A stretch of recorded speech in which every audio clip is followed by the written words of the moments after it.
Alright, so in this video we're looking at how we block out the differences we are uninterested in when we get data from a paired difference experiment.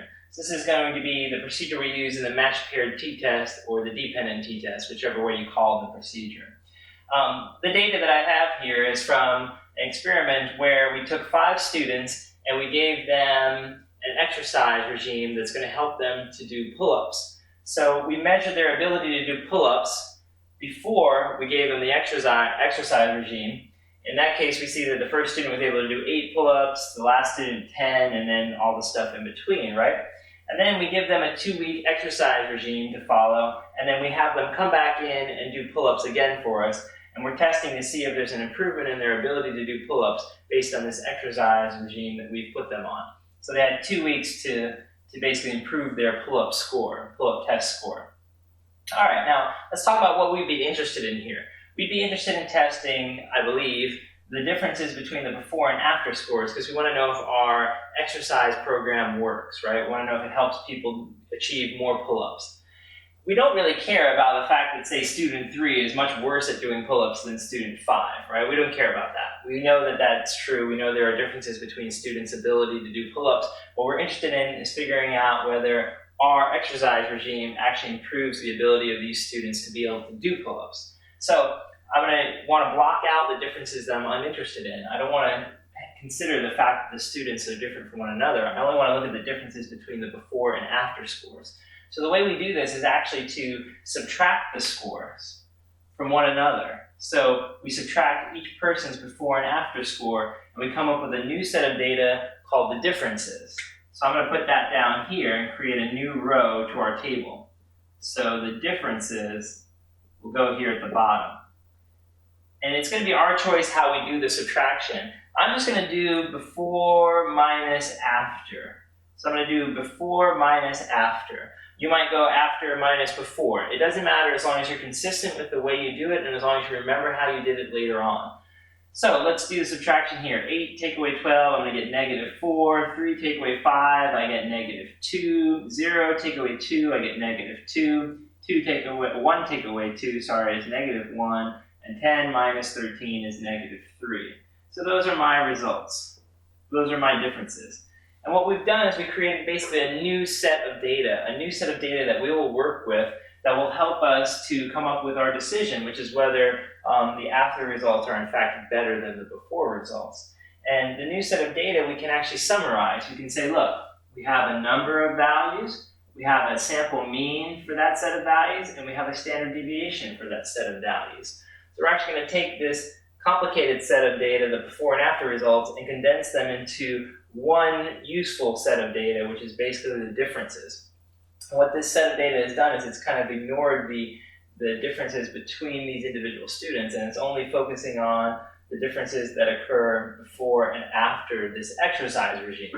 All right, so we can add up the number of values here to figure out our n. And by the way, there's a subscript here that was usually included, so we'll use n sub d. That means the number of differences. So how many differences did we have? We had 5, because there were 5 subjects. The x bar sub d, that's basically obtained by just doing the sample mean for the group. We can do that quickly in our heads. It's minus 4, minus 6, minus 8, plus another 4 is minus 12, and then that's going to be minus 12 divided by the 5 to get the x bar sub d.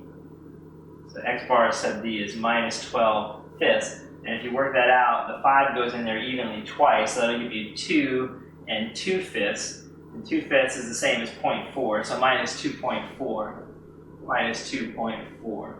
Okay, so that's the decimal answer for that. And then if you want to calculate the standard deviation, you actually have to do a little bit of work for that. Many of you might have forgotten that from your earlier stats training. Let me just remind you what you would have to do. A lot of times it's given to you in the problems, or you can use software to get it, but if you want to do it by hand, what you have to do is create 2 columns. A column of x values, a column of x squared values. The x values are just the values that you were given. So that'd be minus 4, minus 2, minus 2, minus 1, minus 3. And then the x squared values, you just square each of these values.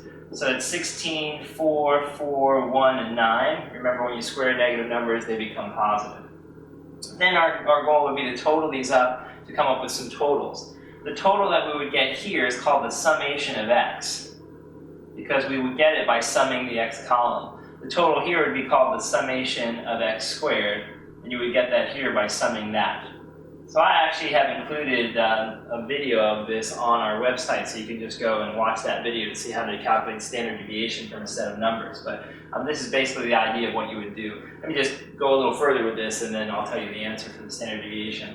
-4 and another -4 is -8, and -4 more is -12. We already talked about that sum. And then if you do this, this is 20, that's 30 is 34, so we get 34. Those values can be used in the following formula. If you want to know what S sub d is, you can use the standard deviation formula, which is essentially this. It's going to be n, which is our n sub d, times the summation of x squared, minus the summation of x, quantity squared, over n times n minus 1. So if you plug in these values that you have, so 34 would go here, the 5 goes there, then minus 12 squared divided by 5 times 4. If you do that and then take the square root, you will get your standard deviation. It's not too hard to do, so I'm going to do that quickly in our calculator to see what the answer turns out to be. So we'll have 5 times 34 minus 144, and then divide that by 5 times 4. And then we take the square root of that. We end up with the answer 1.14 approximately. 1.14. And that's your standard deviation for the differences. Okay, so either way, now that you have those 3 items, we can then take those 3 items and use them in a very simple technique that we already know how to do.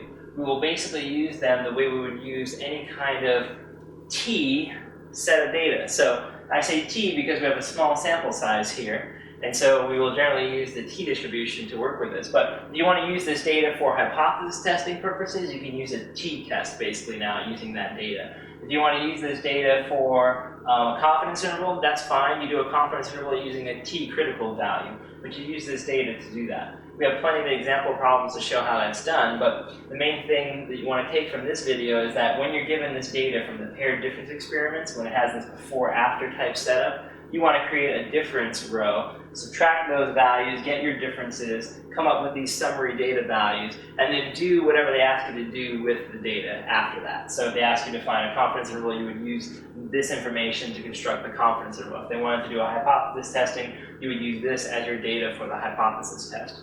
And we have plenty of sample problems that are worked out to show you exactly how that's done. But essentially, that's the very important first step of doing or calculating data or dealing with data that comes from a paired difference experiment.